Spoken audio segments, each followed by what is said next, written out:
بسم الله الرحمن الرحيم. إن الحمد لله نحمده ونستعينه ونستغفره ونؤمن به ونتوكل عليه ونعوذ بالله من شرور أنفسنا ومن سيئات أعمالنا من يهده الله فلا مضل له ومن يضلل فلا هادي له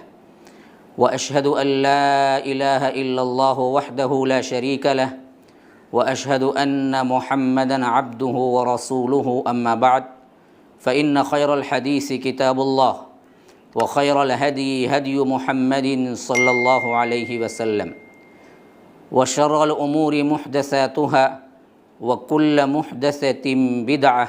وكل بدعة ضلالة وفي رواية وكل ضلالة في النار. فاعوذ بالله من الشيطان الرجيم. بسم الله الرحمن الرحيم. حافظوا على الصلوات والصلاة الوسطى وقوموا لله قانتين فإن خفتم فرجالا أو ركبانا فإذا أمنتم فاذكروا الله كما علمكم ما لم تكونوا تعلمون. اللهم أرنا الحق حقا وارزقنا اتباعه وأرنا الباطل باطلا وارزقنا اجتنابه. اللهم علمنا ما ينفعنا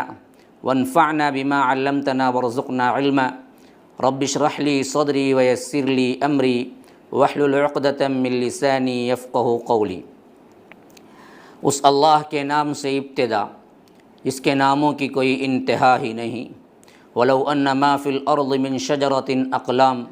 والبحر یمدہ من بعدہ سبعۃ ابحر ما نفدت کلمات اللہ. اس ذات اقدس پر کروڑوں درود و سلام ہوں جو تمام جہانوں کے لیے رحمت للعالمین بن کے آئے تھے. اللہم صلی علی محمد وعلی آل محمد کما صلیت علی ابراہیم وعلی آل ابراہیم انک حمید مجید وبارک علی محمد وعلی آل محمد کما بارکت علی ابراہیم وعلی آل ابراہیم انک حمید مجید. برادران اسلام، واجب الاحترام بزرگوں، دوستوں، عزیز ساتھیوں، لائق احترام ماؤں اور بہنوں، اللہ تبارک و تعالیٰ کے فضل و کرم سے ہم نے لاک ڈاؤن کے سلسلے میں جو گھروں میں ہم یوں کہہ لیجئے کہ قید ہیں یا رہ رہے ہیں، وہ اوقات صحیح طور پر استعمال ہوں، اس کے لیے خصوصی سلسلہ شروع کیا تھا اور اس کے کئی ایپیسوڈ اللہ کے فضل و کرم سے ناظرین سامعین سن چکے ہیں. اب دراصل گھر میں رہنے کے سب سے اہم ترین کاموں میں سے ایک کام، مسجدوں کے دروازے بند ہیں تو نمازیں گھر میں پڑھنا ہے. اب نمازیں گھر میں پڑھنے کے لیے ہر وہ شخص جو گھر کا بڑا ہے یا ذمہ دار ہے وہی پڑھا سکتا ہے، لیکن افسوس ہے کہ بہت سے گھروں کے بڑے نماز پڑھانا جانتے ہیں نہ صحیح پڑھنا جانتے ہیں، اور جب کیفیت کبھی اماموں کے پیچھے پڑھ لینے کی ہے تو وہ تو عمومی طور پر ہر کوئی انجام دے لیتا ہے، جیسا کرتے ہیں ویسا کر لیتا ہے. لیکن جب گھر میں امام بنے گا یا بچوں کو سکھائے گا یا خود پڑھائے گا تو اس وقت اس کے لیے یہ علم ہونا بہت ضروری ہوتا ہے کہ نماز کیسے پڑھا جائے، نماز کے شروط ارکان وغیرہ کیا ہیں، اللہ کے رسول صلی اللہ علیہ وسلم نے نماز کو کیسے سکھایا ہے. اس حیثیت سے اچھے لوگ بہت سے خطاؤں میں مبتلا ہیں. نماز کے سلسلے میں بہت کم لوگ ہیں جو کہ اس کے آداب اور اس کے فروض اور اس کے شرائط اور اس کے مستحبات واجبات سب کو مکمل طریقے سے ادا کرتے ہیں. تو اس حیثیت سے میں نے مناسب سمجھا کہ آپ لوگوں کے سامنے نماز کا مکمل نبوی طریقہ کار صلی اللہ علیہ وسلم آپ کے سامنے پیش کر دیا جائے، اور وہ بھی سب سے زیادہ بنیادی اور مستند ترین کتاب اس سلسلے میں جو کہ اہل علم میں بھی اور عوام میں بھی بہت مقبول ہوئی، شیخ ناصر الدین البانی رحمہ اللہ کی کتاب صفت صلاۃ النبی صلی اللہ علیہ وسلم. اور انہوں نے ایسے اس کو جوڑا، اس جوڑ میں تمام ائمہ، تمام وقت کے اس وقت کے علماء مانتے ہیں کہ اس طرح کی کتاب دور حاضر میں لکھی نہیں گئی. اور انہوں نے نام بھی ایسے جوڑا کہ اللہ کے رسول صلی اللہ علیہ وسلم کے نماز کی کیفیت کیسے، فرمایا کہ من التکبیر الی التسلیم کأنک تراہا، کہ تکبیر سے لے کر تسلیم تک، سلام پھیرنے تک، ایسا جیسا تم خود گویا کہ دیکھ رہے ہو اللہ کے رسول صلی اللہ علیہ وسلم کی نماز کو۔ ان کے کتاب کا پورا نام یہی ہے کہ صفت صلاۃ النبی صلی اللہ علیہ وسلم من التکبیر الی التسلیم کأنک تراہا، کہ اللہ کے رسول صلی اللہ علیہ وسلم کی صفت، کیفیت نماز کی تکبیر اولیٰ سے لے کر سلام پھیرنے تک ایسے گویا کہ تم خود اس کو دیکھ رہے ہو۔ اور اس میں انہوں نے بہت ہی شاندار مقدمہ بنایا تھا جو کہ بہت طویل بھی ہے اور اس کو بڑے علمی مباحث کے اندر بھی سمیٹا ہے۔ اس واسطے اس حصے کو ہم چھوڑتے ہوئے دوسرے حصے کو، جس میں اللہ کے رسول صلی اللہ علیہ وسلم کی نماز کی کیفیت سے شروع کرتے ہیں، وہاں سے میں آپ کو اپنے مضمون میں لینا چاہتا ہوں کہ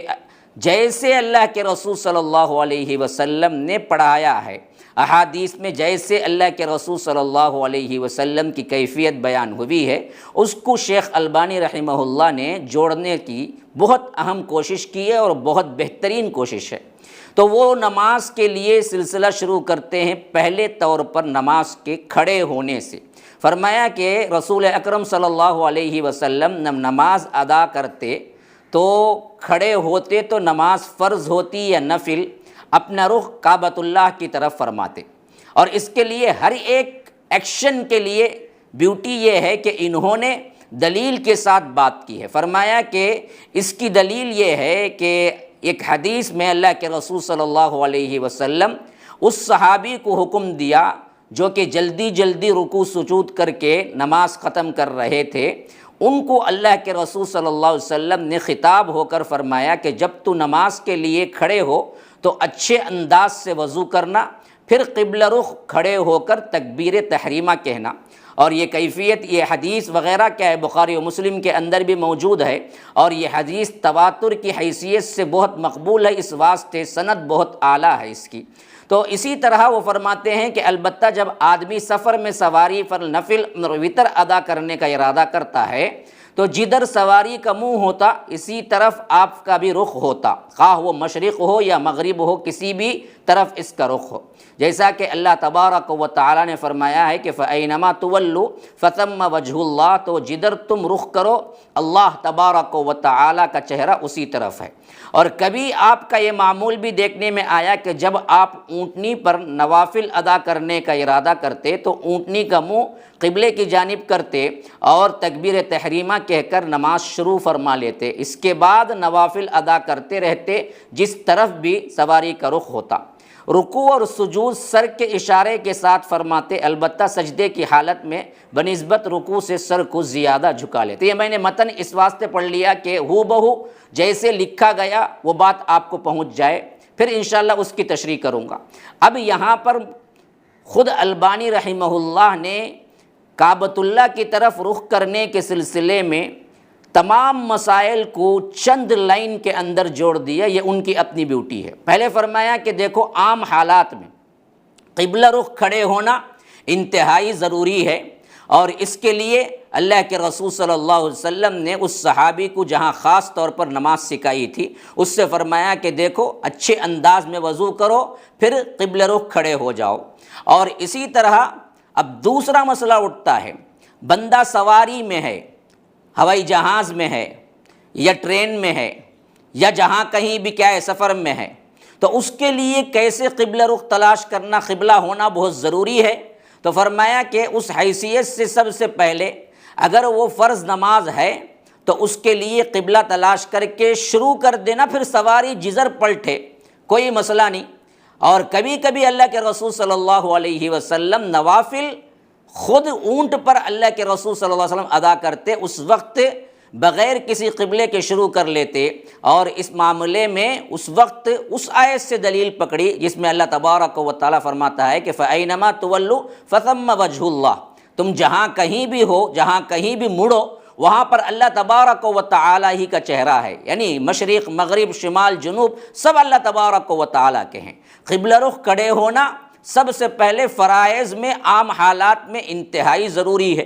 پھر اس کے بعد مسافر ہو، جہاز میں ہو، ہوائی جہاز میں ہو، ٹرین میں ہو یا کوئی اور ایسی سواری جن کو ہم نہیں جانتے، تو اس وقت اس کے اوپر شروع کرتے وقت ضروری ہوتا ہے، پھر اس کے بعد وہ چاہے کدھر بھی پلٹے کدھر بھی رخ کرے اس سے کوئی مطلب نہیں ہوتا۔ اور تیسری بات، اگر اس وقت نوافل ادا کرنے والا ہو تو اس وقت وہ باقاعدہ طور پر اپنی نماز ایسے ہی شروع کر سکتا ہے، اور قبلہ اس کے لیے وہی ہوگا جو اس آیت میں فرمایا کہ فَأَيْنَمَا تُوَلُّوا فَثَمَّ وَجْهُ اللَّهِ۔ تو یہ تین باتیں آ گئی قبلے کی طرف کھڑے ہونے کے سلسلے میں۔ تو ایک انسان کو نارمل حالت میں سب سے پہلے نماز کے لیے کھڑے ہوتے وقت قبلہ تلاش کرنا اور قبلہ رخ کھڑے ہونا سب سے زیادہ ضروری ہے۔ ہاں، اس کے بعد نماز کی کیفیت میں یہ بات ہے کہ اگر بندہ کھڑے ہو کے نماز نہیں پڑھ رہا ہے یا کھڑا نہیں ہو سکتا ہے تو رکوع اور سجدہ کیسے کیا جائے، کیسے کر سکتا ہے؟ تو اس سلسلے میں شیخ البانی فرماتے ہیں کہ رکوع اور سجود کو اللہ کے رسول صلی اللہ علیہ وسلم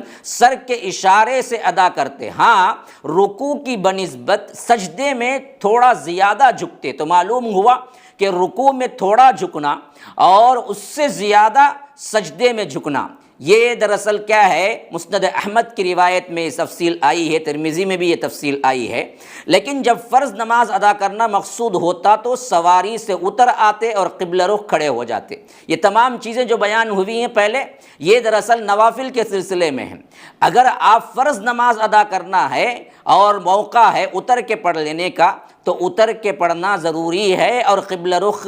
اپنے آپ کو لے لینا بھی ضروری ہے۔ تو اس سے چار باتیں واضح طور پر بات میں سمجھ میں آ گئی۔ ایک پہلا وہ ہے جو عام حالات میں انسان نماز کی ابتدا کیسے کرے، اسے قبلہ رخ کھڑے ہونا ہے، یہ واجب ضروری ہے، اس کے بغیر نماز نہیں ہوگی۔ دوسری چیز، انسان نوافل اگر ادا کرنا چاہے تو اس وقت بھی اس کے لیے انتہائی ضروری ہے عام حالات میں، لیکن اگر وہ سواری پر ہو تو قبلہ تلاش کر کے شروع کر دے، پھر اس کے بعد سواری جیسے چاہے پلٹتے رہے، کوئی مسئلہ نہیں۔ تیسری بات یہ ہو گئی کہ اگر فرض نماز ہے لیکن وہ سواری پہ ہے تو اس کے لیے بھی وہی حکم ہے جیسے نفل کے لیے ہے۔ چوتھی بات یہ ہے کہ اگر وہ فرض نماز پڑھنے کے سلسلے میں سواری سے اتر سکتا ہے تو اللہ کے رسول صلی اللہ علیہ وسلم کا معمول یہی تھا کہ اللہ کے رسول سواری پر سے اترتے، قبلہ رخ ہوتے اور اس میں نماز پڑھتے۔ اب دو باتیں واضح ہو گئی، سواری جب اونٹ یا گھوڑے کی ہو تو انسان جہاں چاہے اتر سکتا ہے اور وہاں ادا کر سکتا ہے فرض نماز کے لیے۔ نوافل سواری پر بھی اللہ کے رسول نے ادا کیا ہے، لیکن اب ہمارے حالات میں سواری جو ہوتی ہے عمومی طور پر اگر کار وغیرہ ہے تو ہم بھی اپنی کار ہے کھڑا سکتے ہیں، لیکن اگر ہوائی جہاز ہے ٹرین ہے تو وہاں پر یہی مسئلہ ہوگا جیسے سواری پر ادا کرنے کا مسئلہ ہوگا۔ تو وہاں پر فرض نماز ہو تو آپ قبلہ متعین کر کے شروع کر دیں گے، پھر اس کے بعد جیسے چاہے ٹرین پلٹے یا اگر ہوائی جہاز پلٹے، اس معاملے میں کوئی مضائقہ نہیں۔ اور اسی طرح فرمایا کہ خوف کی حالت میں اگر خطرہ شدید ہوتا تو آپ نے امت کے لیے نماز خوف ادا کرنے کی بھی اجازت فرمائی، لیکن اس میں کچھ پابندی نہیں کہ فرض نماز خواہ سواریوں پر خواہ پیدل چلتے ہوئے رخ قبلے کی جانب رہے یا نہ رہے، بہرحال ادا ہو جائے گی۔ یہ ایک الگ کیفیت ہے نماز خوف۔ اس کے لیے کیا ہے، اللہ کے رسول صلی اللہ علیہ وسلم نے ادا کر کے بتلایا، یہ خوف کی نماز کے لیے قبلے کی بھی نہیں، اور اسی طرح کیا ہے، اور وہاں پر ادائیگی کے اعتبار سے کبھی ایک رکعت ہے کبھی دو رکعت ہے۔ اس سلسلے میں اللہ کے رسول صلی اللہ علیہ وسلم نے کوئی الگ سے حد متعین نہیں کی، سواری پر بھی ہو جا سکتی ہے، بغیر سواری کے بھی ہو جا سکتی ہے، قبلہ رخ بھی ہو جا سکتی ہے، بغیر قبلے کے بھی ہو جا سکتی ہے۔ کھڑے ہونے کے جتنے مسائل ہو سکتے ہیں وہ امام لا رہے ہیں۔ اسی طرح مزید فرماتے ہوئے انہوں نے فرمایا کہ آپ صلی اللہ علیہ وسلم جب گھمسان کی جنگ ہو تو اس وقت اللہ اکبر کہنے اور سر کے ساتھ اشارہ کرنے سے بھی فرض ادا ہو جاتا ہے۔ ایسے بھی حالات ہوئے کہ اگر زبردست معرکہ ہے، زبردست جنگ ہو رہی ہے، ایسے حالت میں نماز پڑھنے کا ہے تو تکبیر کہہ کے پھر اللہ کے رسول صلی اللہ علیہ وسلم صرف سر کے اشارے سے بقیہ نماز ادا کر دیتے تھے، اور ادا کرتے تو بھی کیا ہے قبول ہو جائے گی۔ مزید وضاحت کرتے ہوئے فرماتے ہیں کہ قبلے کے بارے میں آپ کا ارشاد ہے مشرق اور مغرب کے درمیان تمام سمت قبلہ ہے۔ یہ علماء کہتے ہیں کہ مدینے کے اعتبار سے مشرق اور مغرب کے درمیان قبلہ ہوتا ہے، عمومی طور پر آج بھی مشرق اور مغرب کے درمیان ہی عموماً قبلہ ہوتا ہے، لیکن ہر جگہ کے سمت کے اعتبار سے مشرق اور مغرب کے درمیان ہی قبلہ ہونا ضروری نہیں ہے، لیکن عموم اللہ کے رسول صلی اللہ علیہ وسلم نے فرمایا کہ ہر بستی کے مشرق اور مغرب کے درمیان عموماً قبلہ ہوا کرتا ہے۔ جابر رضی اللہ عنہ بیان کرتے ہیں کہ ہم ایک سفر میں اللہ کے رسول صلی اللہ علیہ وسلم کی رفاقت میں تھے کہ آسمان پر بادل چھا گیا تو قبلہ ہمارے درمیان اختلاف ہو گیا۔ ہم سب نے اجتہاد کیا اور ہم نے قبلے کی سمت معلوم کرنے کی پوری کوشش کے بعد ہر ایک نے الگ الگ قبلے کی سمت معلوم کر کے اس کی جانب منہ کر کے نماز ادا کر لی، اور ہم نے قبلہ رخ کو نشان زدہ کر دیا تاکہ صبح ہمیں معلوم ہو کہ کیا ہم نے قبلہ رخ نماز پڑھی ہے یا نہیں۔ تو صبح ہونے پر معلوم ہوا کہ ہم نے قبلے کی سمت نماز ادا نہیں کی۔ ہم نے تمام واقعہ نبی صلی اللہ علیہ وسلم کی خدمت میں پیش کیا، آپ نے ہمیں نماز نہ لوٹانے کا حکم دیا اور فرمایا کہ تمہاری نماز ہو گئی۔ یہ خاص واقعہ حضرت جابر رضی اللہ عنہ بیان کرتے ہیں، جس کے بارے میں دارالقطنی کے اندر، حاکم اور بیہقی کے اندر اس کا متن ہے، اور اس کے شہادت میں ترمذی اور ابن ماجہ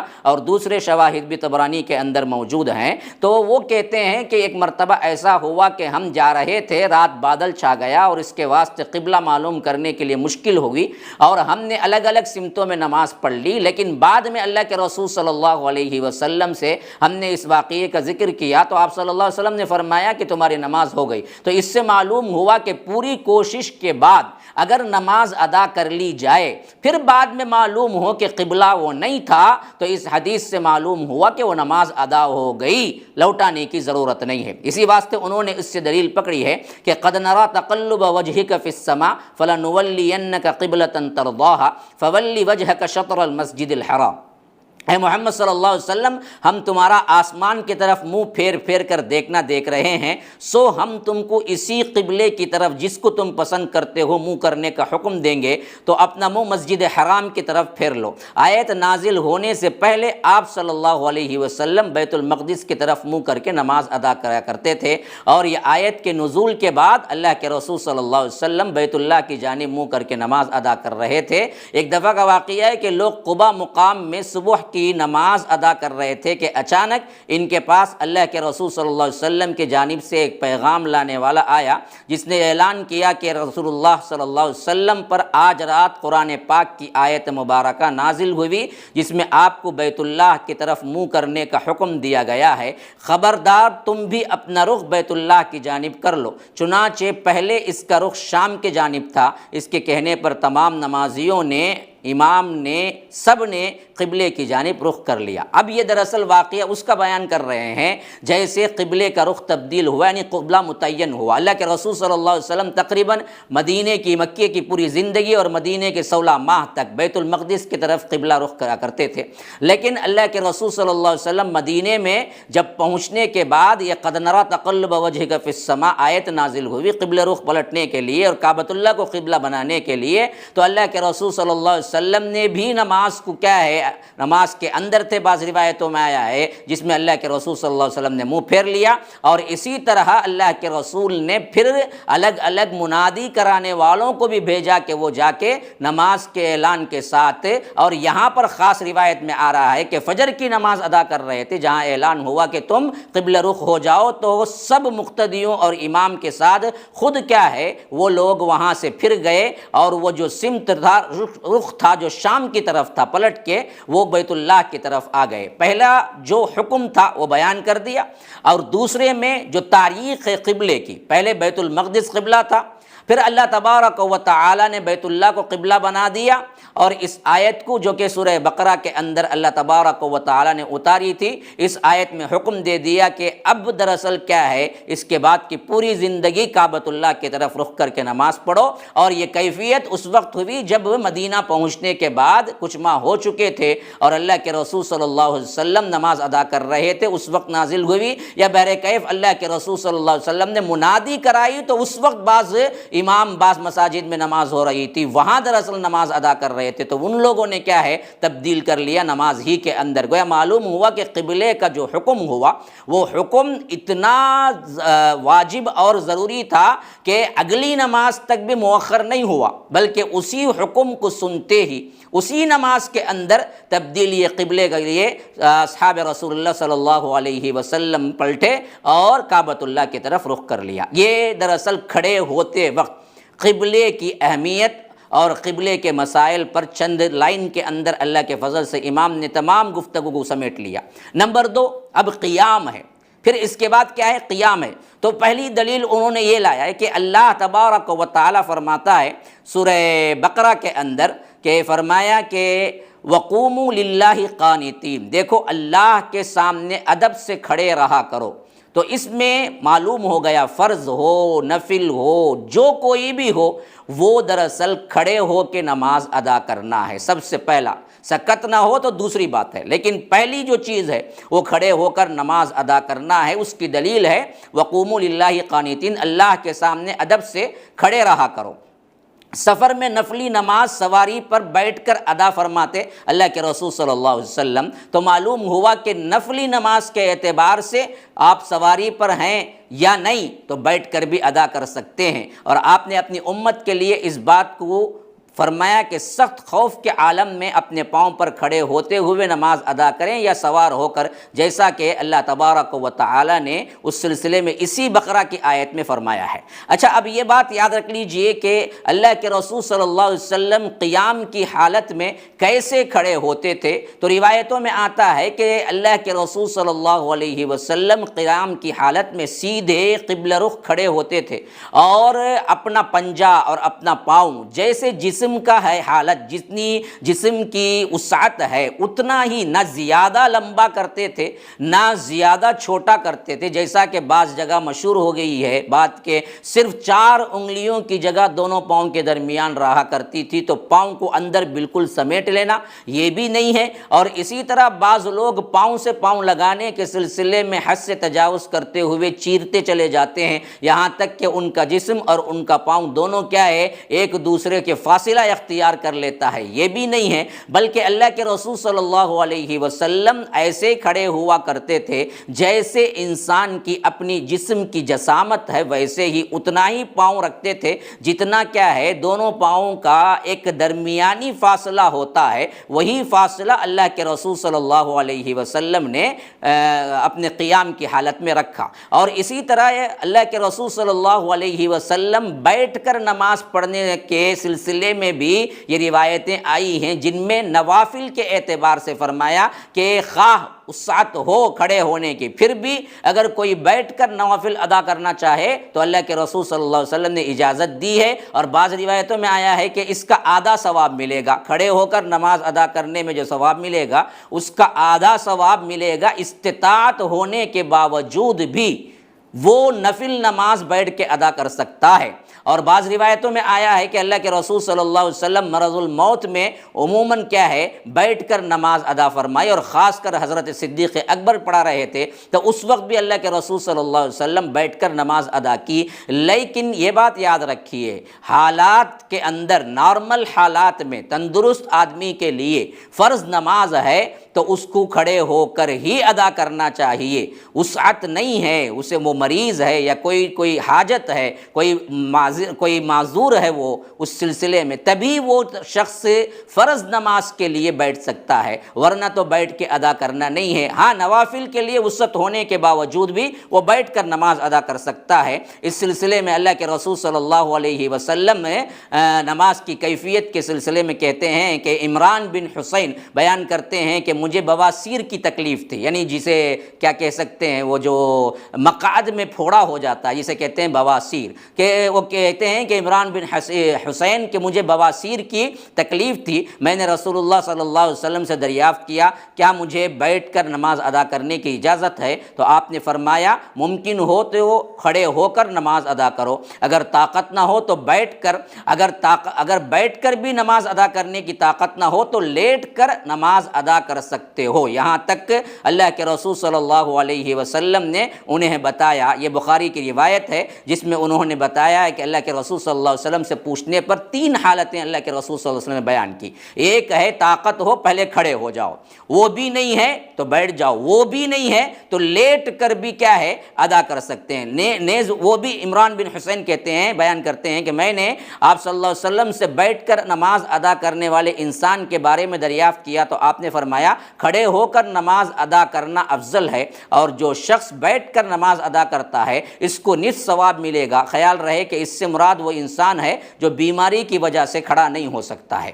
اس سلسلے میں اور حدیثیں اللہ کے رسول صلی اللہ علیہ وسلم سے مروی ہیں, لیکن یہ 2 احادیث کافی ہیں جو حضرت عمران بن حسین نے اپنے بارے میں یا کسی نے پوچھا اس سلسلے میں. اور اس کے بعد قیام کے بعد سب سے اہم ترین چیز جو ہے وہ قیام کے کھڑے ہونے پر سترے کا ہونا ہے, جو کہ آج ہمیں معلوم ہی نہیں ہے. نماز میں سترے کا ہونا واجب کی حد تک ضروری ہے. امام کے نزدیک شیخ البانی رحمہ اللہ نے اس کے لیے الگ سے باب باندھا ہے. رسول اکرم صلی اللہ علیہ وسلم بالکل سترے کے قریب ہوتے اور آپ دیوار کے درمیان 3 ہاتھ یا 4 ہاتھ کا فاصلہ ہوتا, یعنی 3 ہاتھ کا فاصلہ ہوتا. سترے کے اندر اللہ کے رسول صلی اللہ علیہ وسلم نے ہمیشہ نماز پڑھائی ہے. اکیلا ہو خواہ وہ جماعت کے ساتھ ہو, لیکن اس کو سترے کے ساتھ نماز ادا کرنا چاہیے. اکیلا ہو تو بھی سامنے کوئی چیز رکھ لے, اور اسی طرح جماعت والا ہو تو بھی امام کے آگے سترا ہو. اور کتنا ہو امام کا اور سترے کے درمیان کا فاصلہ,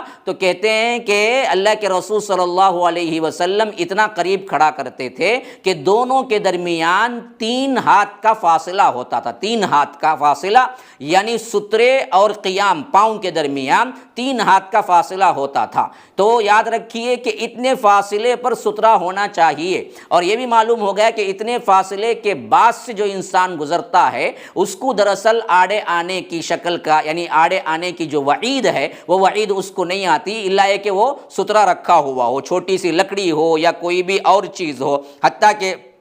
اللہ کے رسول صلی اللہ علیہ وسلم کے بارے میں آتا ہے اونٹ کے پالان کی لکڑی اللہ کے رسول صلی اللہ علیہ وسلم سترے کی حیثیت سے رکھ دیتے تھے, پھر نماز پڑھتے تھے. اور آپ صلی اللہ علیہ وسلم کی سجدے کی جگہ اور دیوار کے درمیان صرف بکری گزرنے کی گنجائش ہوتی تھی. یعنی جتنا اللہ کے رسول صلی اللہ علیہ وسلم سترے کے لحاظ سے فاصلہ چھوڑتے تھے, پہلے کیا ہے 3 ہاتھ آیا, اور اسی طرح بعض صحابی بیان کرتے ہیں کہ ایسا فاصلہ ہوتا سترا, یعنی جس دیوار کے آگے کھڑے ہوتے یا جس لکڑی کے آگے کھڑے, اتنا فاصلہ ہوتا کہ اس میں سے ایک بکری گزر سکتی بس. یعنی اتنا فاصلے پہ اللہ کے رسول صلی اللہ علیہ وسلم ایک صف کا فاصلہ متعین کرتے, یعنی وہاں سے اور اللہ کے رسول کے پاؤں سے ایک بکری گزرنے کا فاصلہ ہوتا. اور اسی طرح اس سلسلے میں آپ فرماتے ہیں کہ نماز ادا کرتے وقت آگے سترا رکھنا ضروری ہے, اور نمازی کے آگے سے کوئی انسان گزرنے نہ پائے. اگر گزرنے والا مزاحمت کرے تو اس مزاحمت کو کرنے والے کے لیے اللہ کے رسول صلی اللہ علیہ وسلم نے فرمایا کہ اس کے ساتھ شیطان ہے. اور اسی طرح اللہ کے رسول صلی اللہ علیہ وسلم فرماتے ہیں جب کوئی شخص نماز ادا کرنے لگے تو سترے کے قریب ہو, کہیں ایسا نہ ہو کہ شیطان آگے سے گزر کر اس کی نماز کو فاسد نہ کر دے, یعنی بہت دور کھڑا نہ ہو جائے. سترے کی اہمیت کو وضاحت کرتے ہوئے شیخ البانی رحمہ اللہ نے 2-3 احادیث اس واسطے لائے ہیں تاکہ عام لوگ اس خطا سے بچ جائیں جو عمومی طور پر ہمارے ہاں مساجدوں میں دیکھنے میں آتا ہے کہ کھلا میدان ہوتا ہے اور لوگ کیا ہیں, نہ کوئی دیوار دیکھتے ہیں, نہ کوئی کیا ہے ستون دیکھتے ہیں, نہ کوئی چیئر ہی رکھ لیتے ہیں, بس آئے کھڑے ہوئے نماز شروع کر دی. جبکہ اللہ کے رسول صلی اللہ علیہ وسلم ایسا معاملہ نہیں کرتے تھے, بلکہ اللہ کے رسول نے اس کا بڑا اہتمام کیا ہے. اور کبھی آپ صلی اللہ علیہ وسلم مسجد نبوی میں ستون کے قریب کھڑے ہو کر نماز ادا فرماتے تھے, یعنی ستون کو سترا بناتے تھے. تو امام البانی کہتے ہیں کہ میں کہتا ہوں, میں اس بات کا قائل ہوں کہ امام اور منفرد دونوں کے لیے سترا رکھنا ضروری ہے جبکہ مسجد بڑی ہو. اور اسی طرح امام کہتے ہیں کہ احمد ابن حنبل بیان کرتے ہیں کہ مجھے ایک دن امام احمد نے دیکھا جبکہ میں نماز ادا کر رہا تھا تو میرے سامنے سترا نہیں تھا, میں جامع مسجد میں تھا, تو حکم دیا امام احمد ابن حنبل نے کہ آپ اپنے آگے کوئی چیز بطور سترا رکھیں. چنانچہ میں نے ایک شخص کو اپنا سترا بنایا. اس حد تک امام ابن حنبل اس کو مانتے تھے کہ سترے کے بغیر نماز نہیں ہوتی۔ تو ایک ساتھی بیان کرتے ہیں امام احمد ابن حنبل کے ساتھی کہ میں نماز پڑھ رہا تھا جامع مسجد میں، تو امام احمد ابن حنبل نے کہا کہ سترے کے ساتھ نماز ادا کرو، یا نہیں تو کم از کم کسی آدمی کو کھڑا کر کے میں نے نماز ادا کی۔ تو اس حیثیت سے امام البانی کہتے ہیں کہ میں سمجھتا ہوں کہ اس میں اس بات کا اشارہ موجود ہے کہ مسجد چھوٹی ہو یا بڑی، سترہ بہرحال رکھنا چاہیے، یہ مسلک صحیح ہے۔ لیکن جن شہروں میں مجھے جانے کا اتفاق ہوا، میں نے وہاں کی مساجد کے ائمہ اور نمازیوں کو دیکھا کہ وہ سترے کا خیال نہیں رکھتے، اور یہی حال بہت سے ممالک کے اندر میں نے اپنے آپ سے اپنی آنکھوں سے دیکھا ہے۔ تو اس حیثیت سے قیام اور قبلہ رخ ہونا اور اپنے سامنے کوئی چیز کا رکھ لینا، یا دیوار کے سامنے کھڑے ہونا، یا ستون کے سامنے کھڑے ہونا، یا سترے کا اہتمام، ان تمام مسائل پر یہ ایپیسوڈ ختم ہوتا ہے۔ انشاءاللہ اس کا اگلا ایپیسوڈ اپنے تسلسل کے ساتھ آئے گا، آپ دیکھتے رہیں۔ تب تک کے لیے اجازت دیں۔ السلام علیکم ورحمۃ اللہ وبرکاتہ۔